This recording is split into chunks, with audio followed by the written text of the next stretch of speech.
welcome to a new episode of the Yarnflakes Podcast. My name is Audrey and this is a knitty yarny podcast from the southwest of France. Hi everyone, I hope you're all doing very well. I have just got back from my little 2 weeks holiday in Romania.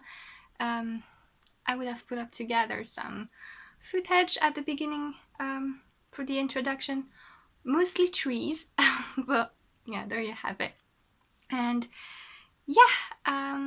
I am coming with a few things to share, the finished project that I had on my holidays and a couple new things to talk about with you.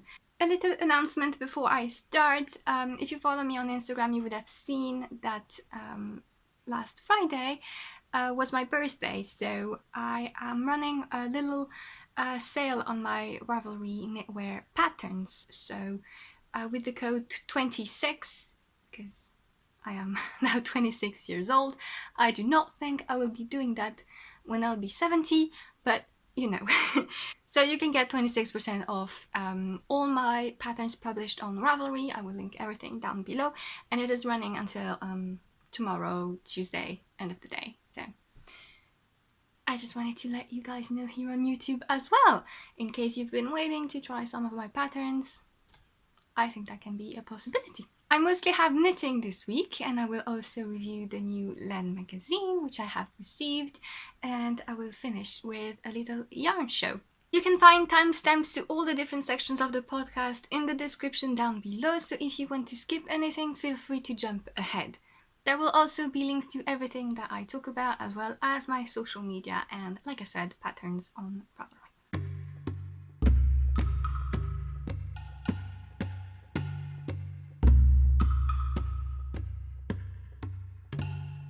I have one finished object, and as I told you before I went on holiday, I planned on knitting this, which is cropped short sleeves version of the So Faded sweater by Andrea Mori. I have knit the So Faded a while ago as a proper fade, and I really liked the fit of it. I think it's the best raglan type fit I have found for me, and so I wanted to use this pattern, Andrea's numbers, to get a light spring, autumn, summer top. So yeah, let me just stand up to show you. I have knitted out of, you can't see, there it is. I have knitted out of Papi Put yarn, which is an indie dye from Indonesia, which has really nice colorway and one of my favorite sock base ever. So this is our tough sock base, which is a superwash merino nylon, but it's a very plump, thick one. It's really one of the thickest fingering weight I've seen, and yet the meterage is quite generous. It still has about 400 meters to 100 grams, so that is really nice. And I have used 2 skeins of it to make this top. So although this was supposed to be a really easy, mindless vacation knit, I just was silly with it. I don't know what happened. Basically, I decided I wanted a slightly tighter gauge than my first So Faded, because I wanted it to have some negative ease, which I got, as you can see. And so this meant that I used more yarn than I thought I would have. And basically, I stopped knitting the body thinking it was long enough. It wasn't. It was missing about 15 centimeters. But I decided to do my twisted rib. You know what, I'm just going to take it off because it's actually quite a heavy air and I'm feeling quite hot, so I'm just going to change. There, much better. Hopefully I won't feel so out of breath. But yeah, that way I can also show you the details, because, so like I said, I had knitted the body, alternating skeins, obviously, for hand-dyed yarn, although they were fairly, they were just very, very close, but I risked having some pulling, which I eventually did at the very bottom. If you can see, it started spiraling. I don't mind it, and it also resulted in a non-volunteer, unintentional And it also resulted in an unintentional gradient. There are more speckles on the top than on the bottom, which I guess makes sense because circumference grows. But yeah, so I knitted the body. I wanted to do a twisted rib because I really love the look of it and I think it looks just perfect. And so I do not like binding off rib, and I always have a problem having something that's elastic but that looks good. So I decided that this time I really didn't want to ruin the look of the twisted rib with something that would flare. So as you might be seeing, I did a tubular bind off for the first time. I will link the tutorial that I followed for this. It was easy. I think everyone makes a whole fuss about it because it does take longer. But really, I actually kind of prefer sewing a bind off rather than having to move the yarn forward and binding off with the needles. So I actually enjoyed doing that tubular bind off. I think I'll be using more of it. I have yet to try the cast on, but as far as the bind off goes, I am really happy with how it looks. It is stretchy enough, and yeah, it's just the best look I have ever gotten, and it was quite meditative to do so. I'm very happy I tried that. However, when I tried it on and noticed it was like this too short, ridiculous. I did try it on though. I don't know before deciding it was long enough, so I don't know what went through my mind, but it was definitely too short, and I wasn't going to rip the tubular bind off and the rib off. No, there was no way. Mostly because of the rib, because even though twisted rib is pretty, it is still quite a chore for me to do. So what I did is some surgery. I basically picked up stitches just before the rib, exactly like I do when I do an afterthought heel on a sock. I just picked up one row and the other row, and I cut in the middle so that I would separate the rib and the body. And that way I was able to knit more on the body, so I think I did all of this about here. So I added all of this in stockinette down, and then I Kitchenered stitch the live stitches from the body with the live stitches that I had picked up just on top of the rib. It took some time, but yeah, the Kitchener stitch is fine. It's a fine process for me. It was long, but I think that I much preferred doing that rather than undoing what I already did and do the same thing again. And so I think I did the right choice process-wise for me, because if not, I would have really been frustrated. And it's not perfect, like this has been blocked and you can see it's like the Kitchener stitch row is a bit tighter in some places and looser in others. But since it's just on top of the rib, like you're seeing it because I'm putting up very close, but it just looks like it's the start of the rib if you look at it from a normal distance. But yeah, so that was the first unexpected thing with that sweater. Then I went to pick up the neckline, and so I did a twisted rib as well and bound it off. And I couldn't get my head, well I could get my head through the neckline, but it was just way too tight, and to the point where I know that I would have just broken the bind off. And I did the bind off in tubular as well, so it was stretchy, but I think that since my gauge is slightly denser, the neckline is a bit closer than what it was on my previous sew faded, so I basically had no room to make. I think I only did about 5 rows of rib, and even that was too much. So I took that off and I did a I-cord neckline instead, and I think it's okay. It's not the look I had in mind, but I do like an I-cord neckline, and I think it's alright. If you remember, the last time I did an I-cord neckline, no, not the last time, in the round for the Windfell sweater, I had trouble with finishing it off, when you need to graft the end of your I-cord with the beginning of your I-cord. I did it differently here. I actually can't tell. I think it's here. Here you see. And it's much better. So I think that when I did my Windfell, the I-cord was twisted. But this time I did it right. So that looks okay. Basically, I would have really wanted the twisted rib so that it would be coherent with the hem and the sleeve, but I'd rather be able to put it on than having a prettier neckline. That's quite nice. It makes it a little bit more casual looking, maybe. I don't know.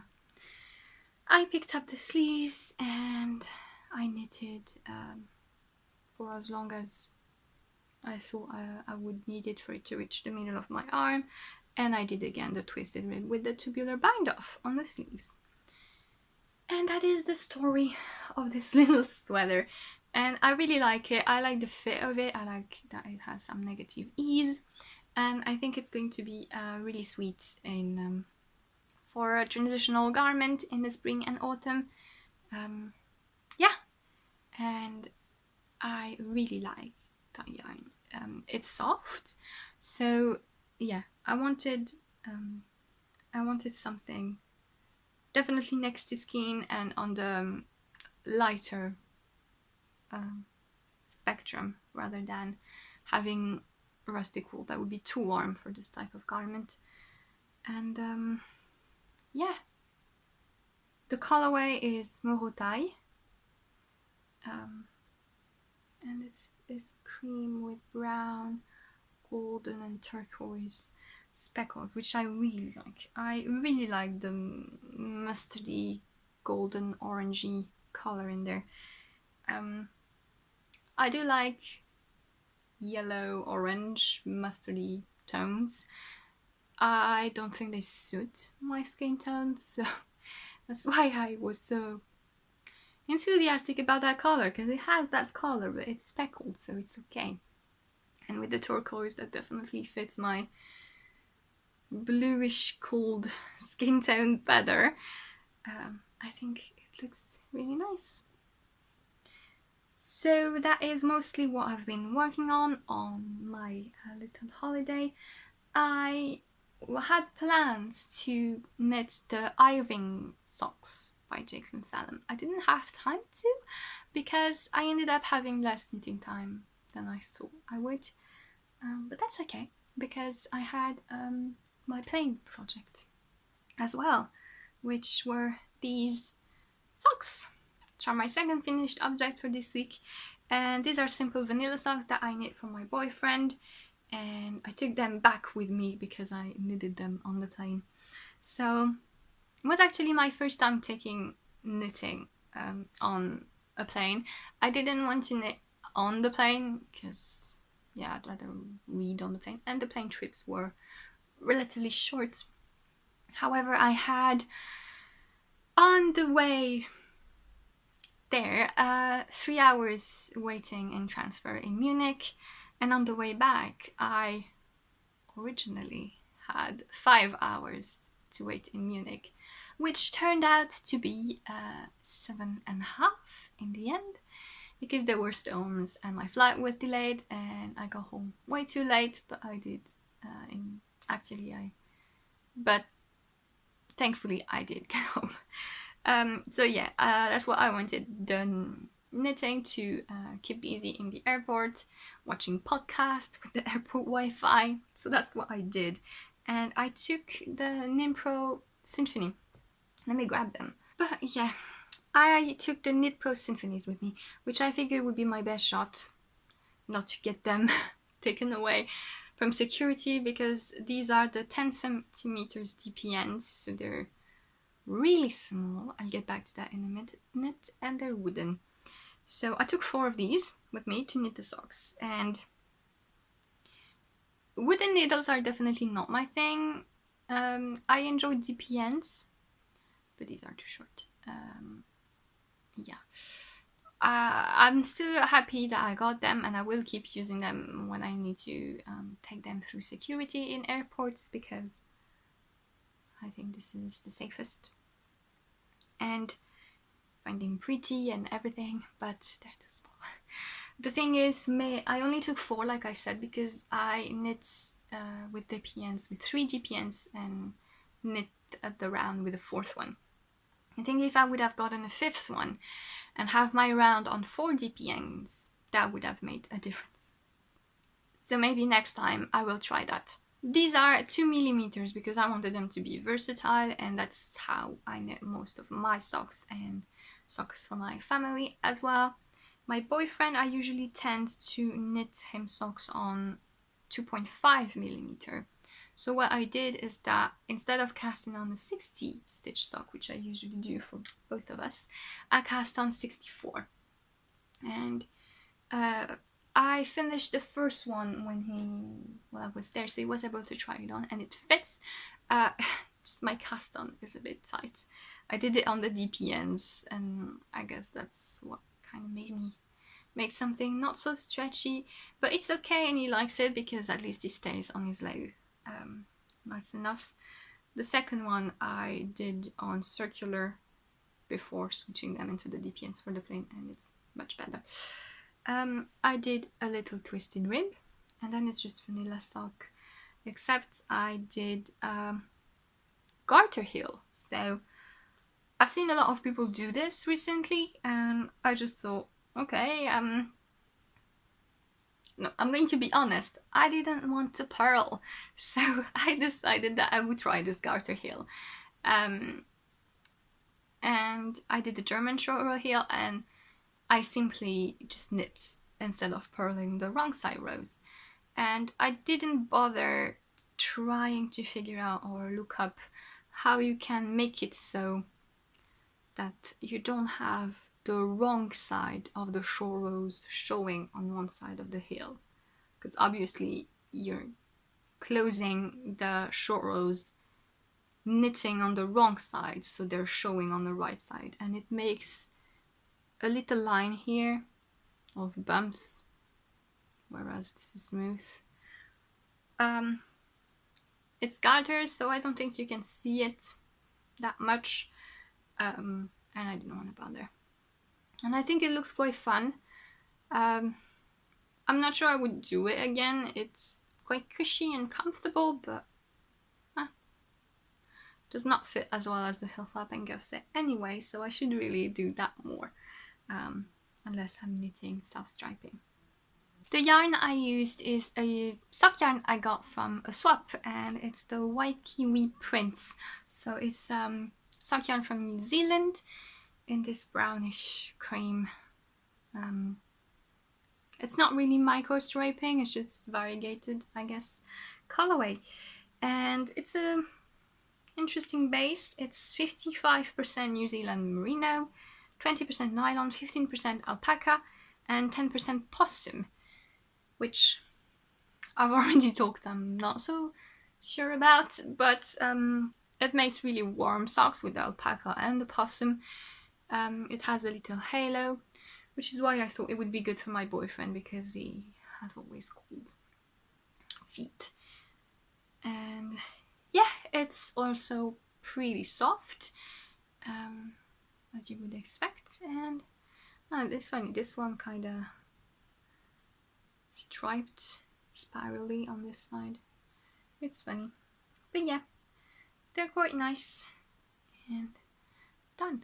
So I have a few whips on the go at the moment. I will not be showing you my Joran top nor my alpaca poncho, because I haven't done much progress on them since last time.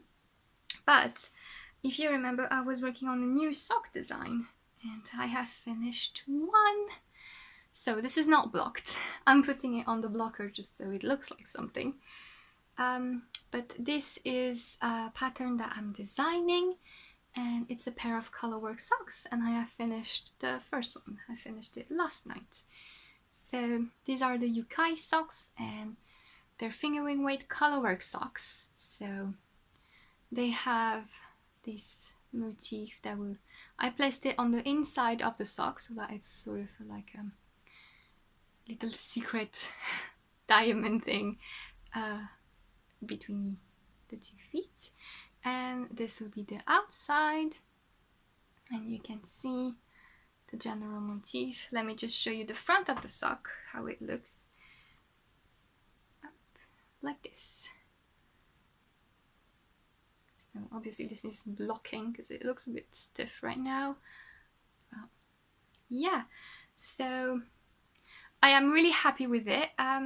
Last time I shared how I wasn't so sure about the first design idea I had or the first color work I had and started working on, and I kept ripping it back.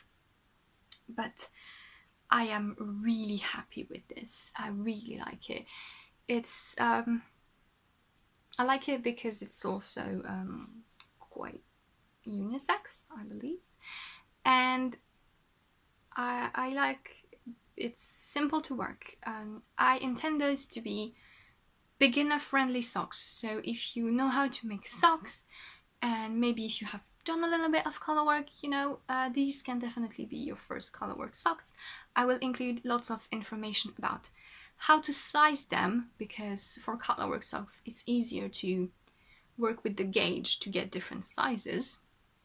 And I include a German short row heel because it's easier to work for colorwork socks, and the gauge that I want to get is comfortable enough so that you can have a really good, comfortable, not very snug feet with the German short row heel, and a short round toe, which really needs blocking. But yeah, and it's a little twisted rib at the top. I really love them. I cannot wait to make the second one and write up the pattern and share it with you, because it's really nice and you don't have to catch your floats very often. Like, there's a few points where you can do it if you want to. I give indications on where you might want to do that as well. And yeah, you need 2 colors. I am using Quince & Co. Finch, which is a fingering weight 100% American wool. I have looked up Quince & Co. Finch and Chickadee, which are pure wool, and I think are really nice for color work if you don't like the really rustic Shetland type wool. It's a worsted spun, so it's smoother and very round, and it's tightly plied. I frogged this so many times and it still behaved really well. And I think it has a really nice effect in color work. Again, this is not blocked, but you see it's quite smooth and the definition is nice, and it's easy to get a good tension with this fingering weight. It's a mix of merino, of American merino and rambouillet, and a bunch of different flocks that are living in the place in America where it is, which I forgot. But yeah, it's 100% American wool, and I do love Quince & Co.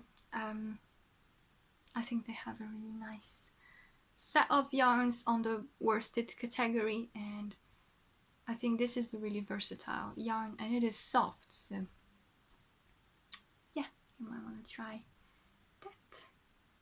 The colors are Audouin, the cream grayish one, and Slate for the green dark slate color. So like I said, these are the Yucay socks, and I have yet to start the second one, but I will do that fairly quickly so that I can work on the pattern and get it out to you as soon as I can, because I think they're really fun and super quick to make, as they're color work. Basically, you just want to work the chart up, up, up. Now I have a new work in progress, and you're going to think that I'm insane. Basically, I decided that I wanted to make a couple of gifts for people. My deadline is September, so I have the whole summer. And what did I want to do for gifts? I'm just going to say it so that you can all scream. I am going to try to knit 2 pie lace shawls. So, I have never done a circle shawl before. I have done lace not too intensively. It's not my favorite thing to do because I feel it always looks awful before it's blocked, and yeah, it's not very satisfying. But I still want to do 2 full circle lace shawl by August. Would be a safe delay. No, why not? So, I'm not completely insane. I decided I really want to make one of them for one person to gift, and if I find that I really cannot, for time or sanity reason, do a second one, I have in mind a really pretty triangular lace pattern shawl as well to try. But I have started on the first one, and it's going relatively well. I'm a bit sick. I have a tonsillitis, and it's getting on my brain, I think. And still, I didn't get completely mad at it. But, so I started it. This is going to be the non-showable, the impossible project to show. So, I am knitting the Green Gables shawl by Anne Megard. Her name is Megard. Is it Annelise? I'm not sure. Yep, I am right. I should trust myself a bit more. Annelise Megard. So it's it used to be apparently a mystery knit along, but it's a beautiful, well, you can either make it a full circle or a crescent shape, and it's inspired by Anne of Green Gables, and it has a really beautiful leaf-like motif and like little scallops around the edge, and I find it absolutely stunning. So I started making that one, and this is where I am. It is really well written. You have both a chart and full written instructions, which I appreciate. And I'm following the written instructions as you do. It's written row by row. There are chart A to chart I, and the whole shawl is about 170 something rows. So that's quite interesting. And what I really like is that you don't... so I'm just following row by row, and there's no place where it says repeat that chart a certain amount of times. So that's really nice. I think so. Maybe I have missed it somewhere in the pattern, but I think the whole pattern is like this.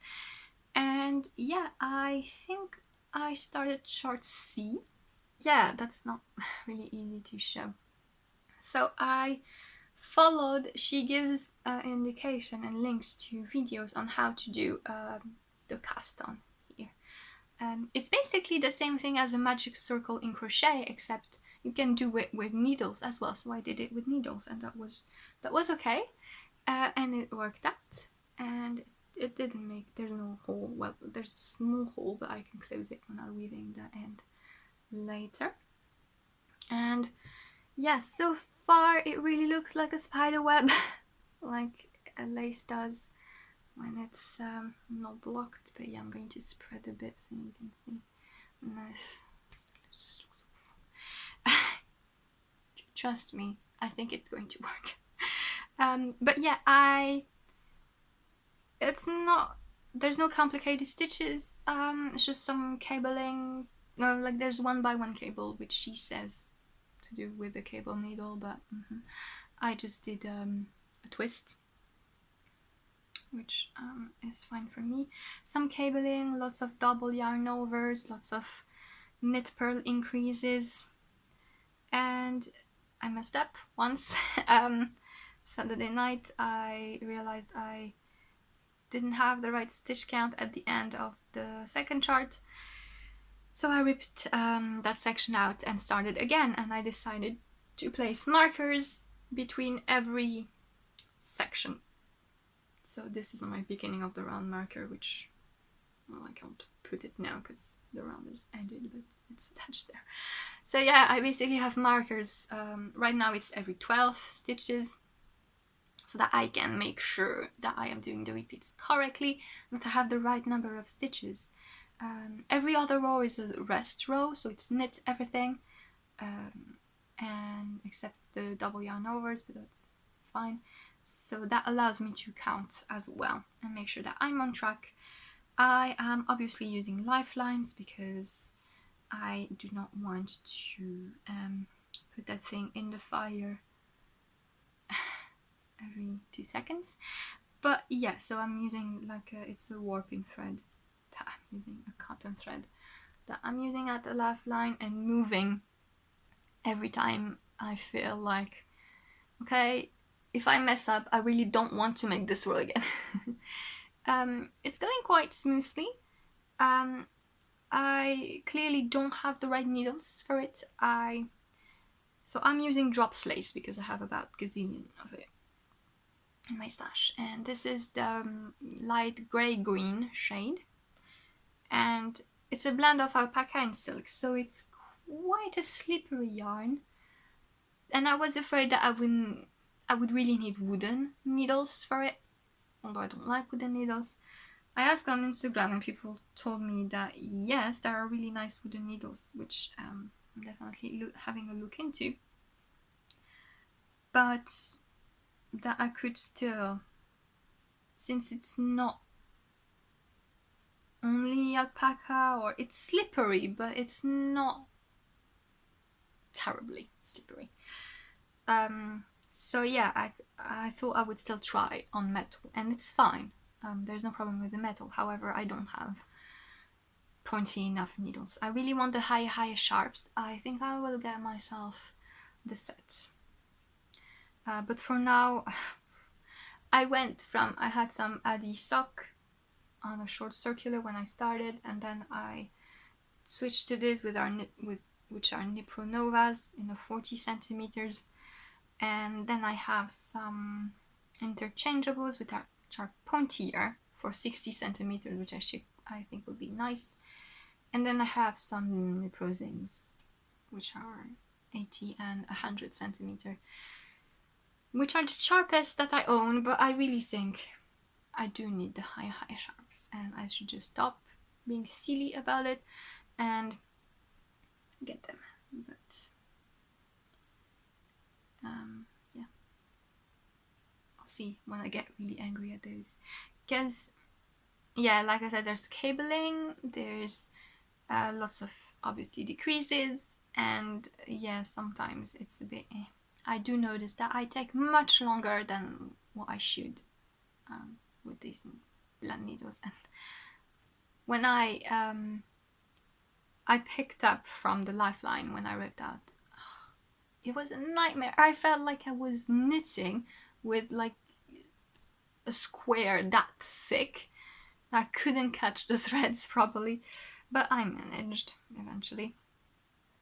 And yeah, so this is what I have so far. I really hope some sort of patterning is going to appear soon, because right now, I mean, that is a pattern, but it just kind of looks like a spider web to me. But yeah, and let's see how it goes, and if I want to make a second one. Not exactly that pattern. The other one is the Evan Star shawl. I want it. But yeah, first this one, and then we'll see in what state I am to make a second one. So that's all the knitting I have to show you. I think I'm going to focus on the shawl and on my designs for a bit, so that's what you are going to likely to see.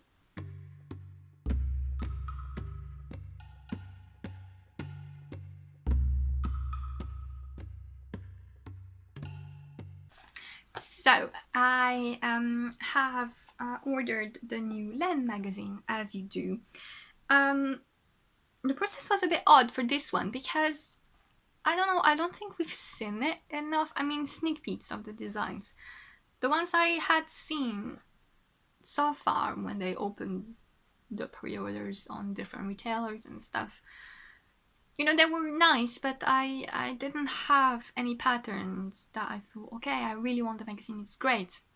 Which was a bit bumming me because there's an interview with Isolda, with Rosa Pomar, and the city thing is Edinburgh. So that, yeah, the actual content of this issue was really interesting me, but the patterns, I thought, not so much. So I had decided I wouldn't necessarily get it because I really want to only get books and magazine if I know that I will knit at least, I don't know, a third of the patterns in it, just so that, yeah, budget-wise it's worth it.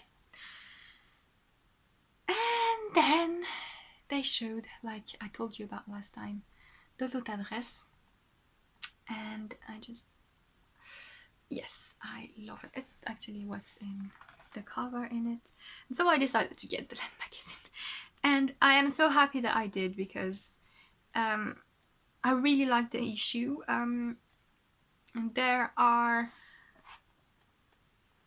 two patterns that I really love. A third one I like. I really love the content of this issue. It's really nice, and you know how regarding Laine magazine's aesthetic, I know a lot of people are not necessarily fan of how they show their patterns because they seem to be lacking details and fit intentions. I already thought that Laine 4, so the previous edition, was making a good compromise regarding this, but this time you really have more pictures. Like, you always have a bunch of pictures that really show the details of the pattern and the fit. So this is the lot adresse, so I'm definitely knitting that, not as a dress but as a sweater, as I said last time, I believe. Except one pattern, which is the second pattern that I really love, which for some reason they're not showing as well. So it's the Nutkin, I think. Yeah, it has a triangular panel on the side, and none of the photos, like you have this one with the name but it's quite blurry, and then you have these pictures, so you see the lovely calf, that's really beautiful, the fit, and a bit of the detail, but you don't see it because it makes a triangle and you don't see it well. I don't know why they didn't put the picture here, because on the Ravelry page for the design there is a picture that shows that side really clearly, so I will just insert it here so you can see. So I don't understand why that pattern isn't benefiting from the same really clear, obvious pictures as the other, but it's a beautiful sweater and I really like it, and I think I will make it too. The interview with Rosa Pomar and Isolda are really interesting. There's also an article by Twisted Finch in it. There's a couple of shawls that I think are pretty, recipes as usual, and I really like the recipes in that issue. It's breakfast recipes, and I am a breakfast person, so I really appreciate that. So yeah, it's a nice issue. The lot adresse and the Nutkin sweater completely do it for me. There's also the Brenevin cardigan, which I quite like, which is a nice comfortable cardigan with a not so pronounced shawl color, and yeah, you can see how you have a lot of details in this issue photography wise. But yeah, as usual, it's a really pretty magazine and I am happy that I got it because I don't think I could have ever waited for that dress pattern to come on its own. and I'm actually just going to jump right into yarn show because it is related to that.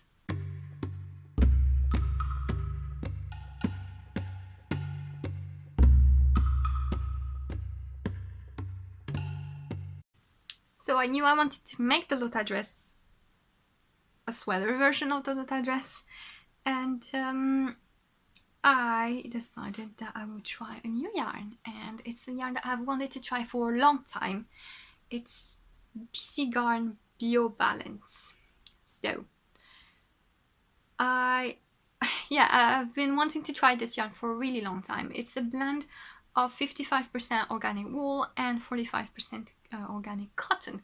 So if you don't know, BC Garn is they're Danish, right? Yes, they're not. They're always Danish. It's a brand that focuses on getting goats certified yarns out, and I really appreciate their work, and they always have interesting blend. And I also really want to try their Shetland base, which I've heard lovely things about, but I want to get a sweater quantity of it. But I want to there's a green I really love. I think it's number 9, and I can't find it in stock in any retailers, so I'll have to see. But this time I wanted to try the cotton one, because I figured if I make the Lota dress as a short sleeve, because it has short sleeves, but you know, as a short sleeve sweater, it would be nice to finally try a cotton blend. I don't like cotton on its own, but although, yeah, I should try getting better cottons than I did in the past, and maybe that would change my mind. But I think cotton blends are really interesting to try, and my god, this color. So this is the Fig colorway, and yeah, it's like a grayish mauve, dusty. It's Fig. I really love it. It's so lovely. It's not as bright as it appears on screen, but it's really nice, and a really deep, interesting color. It's a rather tightly twist yarn, so it's 2, is it 2 or 3 ply?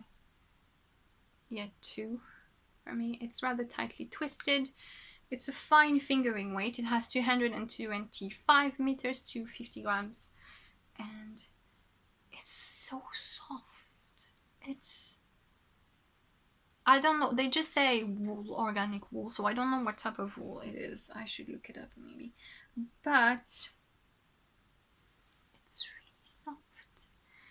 I think the cotton makes it, it's a really interesting touch. It's gentler than when you touch cotton, mercerized cotton, for example, and it doesn't feel like wool. It's really interesting, and I really can't wait to knit it up and try and see how it is worn, because I think it's really interesting, and it's a really good option for lighter garments. So I'm really happy I finally got some of this, because it's really nice. I would really love such a cotton blend in a heavier weight, especially because I think that my boyfriend, who thinks he is sensitive to wool, which he isn't, he's just not used to it. So my mission is to constantly pat him with rustic wool so that he gets used to it. No. If I can find soft wool that I like working with and that he likes, that would be a dream. And I think this can be a really good idea. But the thing is, I don't see many fingering weight men sweaters. So I'm wondering if I can find a cotton blend similar to this in DK or worsted. I know there's Mungo by Retrosaria. I'm wondering if it's as soft than this, though. I'll have to try, because I definitely think this is a yarn I would enjoy. So I will try it and see if that can be an option for him as well. But this is really super soft. I can hold it double as well, I guess. It can be an option. Yeah. And that is it for this week. I think I have shared everything. Yeah, I want to thank you so much for how you welcomed my latest design, Florasol. I am so happy that you liked it. Yeah, I hope you had a really nice month of May. I did. I enjoyed my time in Romania. It was sunny and relatively hot there, and we had a lovely time. And yeah, I am now back to normal. That is, as soon as I would have gotten rid of that weird sickness that I seem to be having. But yeah, the weather is quite nice today, so I am going to edit this video and send it out to you guys. And I will see you next week with a new episode. Bye!